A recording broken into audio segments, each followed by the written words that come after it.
जो काम नहीं कर पाए खुद मोदी और शाह उसे नूपुर शर्मा करेंगी। बीजेपी में खत्म हो गया नूपुर शर्मा का वनवास।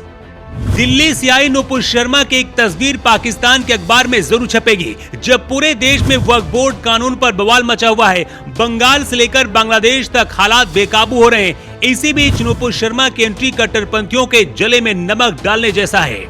नूपुर शर्मा ही है वो जिन्होंने पूरी दुनिया के कट्टरपंथियों को हिला दिया है और दुनिया की कई मुस्लिम देशों की सरकारें भी नूपुर शर्मा के पीछे पड़ी थी।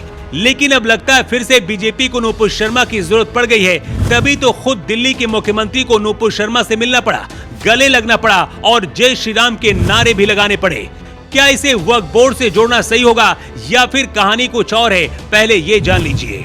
नूपुर शर्मा की छवि इस वक्त वही है जैसे यूपी में योगी आदित्यनाथ की है। यही वजह कि दिल्ली में बीजेपी की जीत के बाद नूपुर शर्मा को मुख्यमंत्री बनाए जाने की मांग भी हो रही थी। सोशल मीडिया पर उस वक्त सबसे पहले नंबर पर नूपुर शर्मा ट्रेंड कर रही थी।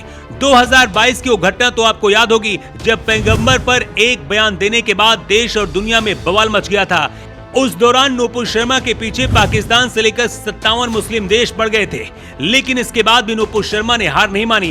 हालांकि नूपुर शर्मा का उस दौरान साथ देने वालों की लिस्ट भी थी, जिसमें डच सांसद गिर्ट विल्डर्स सबसे ऊपर थे।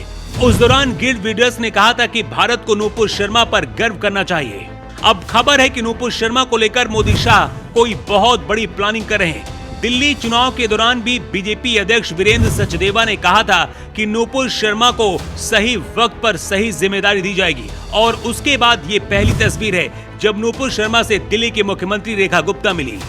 ये मुलाकात हनुमान जयंती के दिन हुई है। इस दौरान सीएम रेखा गुप्ता ने नूपुर शर्मा से मिलकर जय श्री राम के नारे भी लगाए। ये खबर पहले से चल रही थी कि बीजेपी नूपुर शर्मा को दिल्ली में लॉन्च कर रही है और दिल्ली सरकार में कोई बड़ी जिम्मेदारी देने की तैयारी है। लेकिन अब खबर है कि अमित शाह नूपुर शर्मा को बिहार भेजने की तैयारी में है। इसके लिए कई बड़े नेताओं ने नूपुर शर्मा से बात भी की है। दरअसल वक्फ बिल पास होने के बाद बिहार में नीतीश कुमार के खिलाफ मुस्लिम नेताओं ने बगावत कर दी है और इसके बाद से नीतीश कुमार भी परेशान है।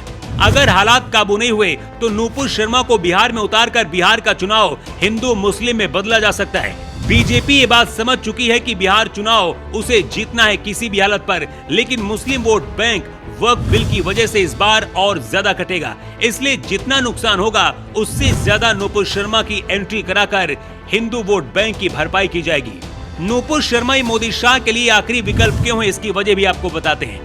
विपक्ष को ये बात पता है कि मोदी सरकार चलाने के लिए नीतीश और नायडू बीजेपी की कमजोरी है। अगर बिहार में नीतीश को झटका लगा तो इसका असर केंद्र में टकराव में बदलेगा। इसलिए अब अपना आखिरी इक्का नूपुर शर्मा को बीजेपी फिर से बहाल करने की तैयारी में है। नूपुर शर्मा की तरह ही टी राजा को भी पार्टी से निकाला गया था, लेकिन तेलंगाना चुनाव के दौरान बीजेपी ने टी राजा को वापस बुलाया और इसका फायदा भी बीजेपी को तेलंगाना में हुआ था। अब बिहार में बीजेपी नया दांव चलने की तैयारी में है। नूपुर शर्मा को लेकर बीजेपी के अंदर भी ये मांग उठ रही है कि उनको जल्द से जल्द बहाल किया जाए और सीएम रेखा गुप्ता और नूपुर शर्मा के इस तस्वीर के आने के बाद ये तय हो गया है कि बीजेपी कोई बड़ी जिम्मेदारी देने जा रही है। दूसरी तरफ वक्फ बोर्ड बिल का विरोध करने वालों को नूपुर शर्मा की वापसी शायद पसंद नहीं आएगी। वैसे नूपुर शर्मा को लेकर आपकी क्या राय है, कमेंट करके आप जरूर बताएं।